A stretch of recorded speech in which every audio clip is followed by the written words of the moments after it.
Assalamualaikum warahmatullahi wabarakatuh. Salam sejahtera bagi kita semua. Kami dari kelompok 5 Farmasi Kelautan Universitas Sang Tua Surabaya akan mempresentasikan hasil diskusi kami terkait aktivitas antioksidan dari ikan tuna.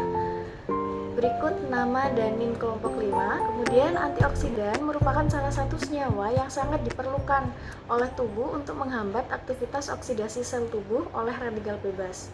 Senyawa antioksidan sangat berperan penting dalam industri pangan maupun bidang kesehatan. Antioksidan dapat ditemukan pada bahan pangan hewani, misalnya pada daging, atau hidrolisat protein dari bahan pangan hewani tertentu yang mengandung senyawa bioaktif peptida. Komoditas hasil perikanan yang mempunyai potensi menguntungkan diantaranya adalah ikan tuna beku yang bisa dimanfaatkan pada bagian matanya karena mempunyai aktivitas sebagai antioksidan. Aktivitas antioksidan peptida sangat ditentukan oleh komposisi dan urutan asam amino penyusun peptida. Pada ikan segar, keseimbangan antara faktor prooksidatif dan antioksidan yang mengontrol reaksi oksidatif dipertahankan oleh berbagai sistem. Dengan pemrosesan dan waktu penyimpanan yang lama, kontrol oksidasi hilang dan permulaan oksidasi lipid tidak dapat lagi dicegah. Bahan yang digunakan yaitu mata tuna beku dan reagen lain yang digunakan tersedia secara komersial. Adapun alat yang digunakan seperti freezer, blender, centrifuge, water bath, pH meter, spektrofotometer, pipet mikro, HPLC, timbangan digital, oven, dan pengaring beku. Metode yang digunakan yaitu pertama, pemisahan protein mata tuna. Mata tuna dipotong kecil-kecil dan di blender, kemudian disentrifugasi pada 10.000 gram 4 derajat Celcius selama 30 menit untuk memisahkan lemak, cairan, dan endapan padat. Endapan dikumpulkan dan digunakan pada tahap penelitian selanjutnya. Yang kedua adalah analisis proksimat. Komposisi presipatan mata tuna atau TEP ditentukan dengan analisis proksimat, meliputi kadar air menggunakan gravimetri, protein, dan lipid menggunakan soklet, dan kadar abu. Yang ketiga yaitu produksi hidrolisis protein mata tuna atau TEPH. Protein hidrosilat dari mata tuna dibuat melalui hidrolisis enzimatis dengan papain dan dengan sedikit modifikasi. Yang keempat adalah pengukuran derajat hidrolisis. Derajat hidrolisis dihitung berdasarkan rasio presentase metode asam trikloroasetat atau TCA. Dengan cara derajat hidrolisis sama dengan nitrogen larut TCA 10% dikali 100% per nitrogen total. Protein terlarut. Dilakukan uji kadar protein larut hidrolisat protein mata tuna atau TEPH dan diabsorbansi diukur pada panjang gelombang 660 nanometer. Yang keenam, aktivitas antioksidan DPPH, yaitu dari metode TEPH diukur dengan sedikit modifikasi dengan cara 1 mili sampel dicampur dengan 1 mili larutan DPPH 0,15 milimol lalu divortek dan diinkubasi di ruangan gelap selama 30 menit. Absorbansi diukur pada panjang gelombang 517 nanometer menggunakan spektrofotometer UV vis. Dihitung dengan cara penghambatan dalam bentuk persen sama dengan AB per A dikali 100%. Yang terakhir yaitu analisis data. Rancangan percobaan dilakukan dengan mengacu pada metode Steele and Torrey dengan pengulangan 2 kali. Data diolah menggunakan software Statistical Process for Social Science atau SPSS versi 24, lalu diamati perbedaan secara signifikan. Prosedur kerja. Yang pertama, Spiration of Tuna A Protein. Cara kerjanya yang pertama, siapkan ikan tuna. Yang kedua, potong mata ikan tuna kecil-kecil, kemudian di blender. Yang ketiga, disentrifugasi 10 gram pada suhu 4 derajat Celcius selama 30 menit untuk memisahkan cairan dan endapan. Yang keempat, endapan ditampung. Yang kedua, proximate analysis. Komposisi TEP yang ditentukan dengan analisis proximate menurut AOAC 2015 meliputi air, protein, lipid, dan kadar. Yang ketiga, DH derajat hidrolisis yang dihitung berdasarkan rasio persentase metode TCA. Supernatan protein hidrolisat ditambahkan TCA 10% dan diinkubasi selama waktu tertentu dan diikuti pengendapan. Kemudian disentrifugasi pada 7.500 gram selama 15 menit. Supernatan yang diperoleh dianalisis kandungan nitrogennya dengan metode Gejalda. Derajat hidrolisis dihitung sebagai berikut. DH sama dengan soluble nitrogen TCA 10% dibagi total nitrogen dikali 100%. Metode TEPH dilakukan melalui hidrolisis enzimatis dengan papain. Yang pertama, konsentrasi papain yang digunakan yaitu 0,1%, 0,15%, 0,2%, dan 0,25% dengan waktu hidrolisis yang berbeda-beda yaitu selama 4, 5, 6, 7 jam. Yang kedua, hidrolisis dilakukan dalam botol kaca.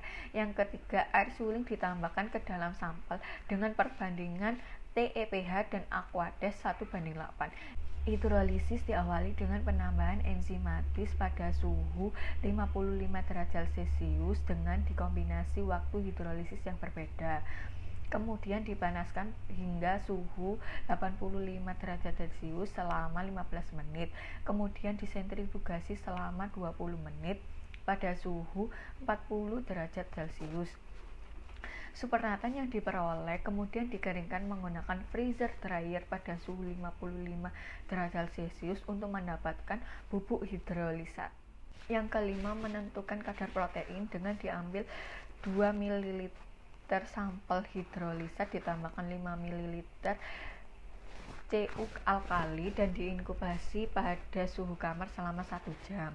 Kemudian ditambahkan 0,6 ml folin. Campuran disimpan selama 15 menit pada suhu kamar dan diukur absorban pada panjang gelombang 660.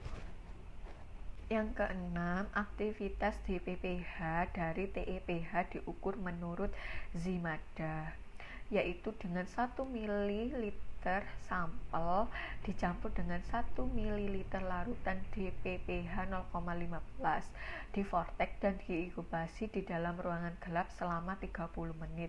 Absorbasi diukur pada panjang gelombang 517 menggunakan spektrofotometer UV vis. Aktivitas DPPH dihitung dengan persamaan sebagai berikut.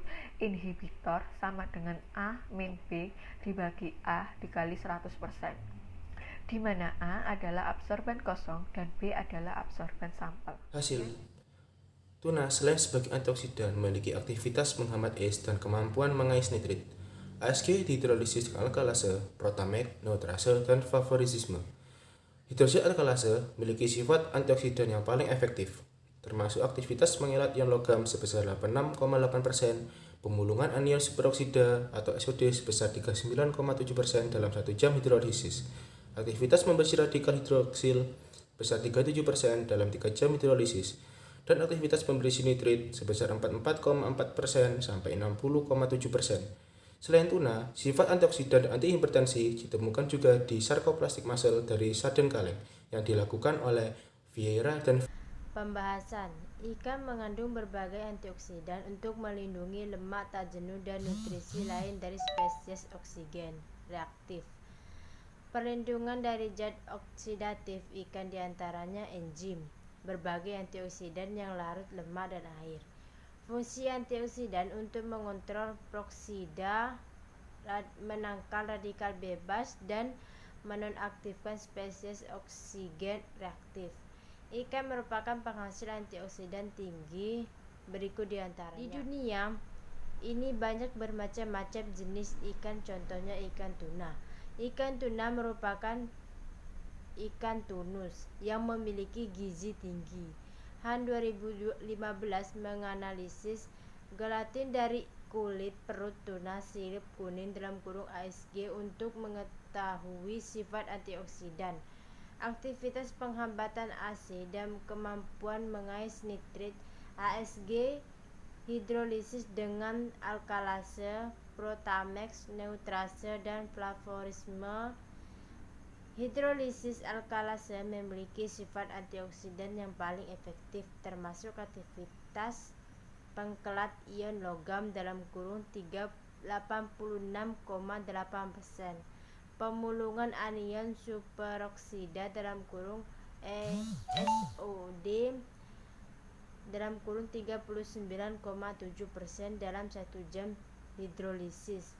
Aktivitas pembersihan radikal hidrosil (37% dalam 3 jam hidrolisis, dan aktivitas pembersihan nitrit (44,4-60,7%). Aktivitas penghambatan AC hidrolisa dari ASG cukup kuat dengan nilai isinya 50 sebesar 1,46 mg per mili. Vaksin A memiliki aktivitas penghambatan AC terbaik dengan konsentrasi protein tertinggi dan nilai isin 50 sebesar 0,75 mg per mili. ASU 2010 menganalisis aktivitas antioksidan hidrolisat yang diperoleh dari fraksi gelap otot tuna secara hidrolisis dengan orientase dan protease. Oke, pembahasan yang kedua yaitu tentang fraksi gelap otot tuna secara hidrolisis dengan orientase OE dan protease. 13. Dua peptid dengan sifat antioksidan diisolasi menjadi yang ada di PPT, yaitu Leo, Pro, THR, Ser, Blue, Ala, Lis, Tir, dan Promet, ASP, Tir, Met, Val. Kemudian, menurut J et al. 2009, menganalisis hati tuna untuk sifat antioksidan dan antihipertensi dengan menunjukkan sifat antioksidan yang sangat mirip. Kemudian yang meningkat seiring dengan peningkatan konsentrasi. DPPH lebih dari 80% pada konsentrasi 55 mg per mili. Kemudian aktivitas pembersihan radikal hidroksil lebih dari 50% dalam konsentrasi 5 mg per mili. Hidrogen peroksida. Aktivitas pemulungan lebih dari 80% dalam konsentrasi 5 mg per mili, dan aktivitas ion kolatin besi lebih dari 80% dalam konsentrasi 5 mg per mili. Kemudian, selain itu, semua hidrolisat yang diperoleh menunjukkan aktivitas penghambatan ACE yang serupa.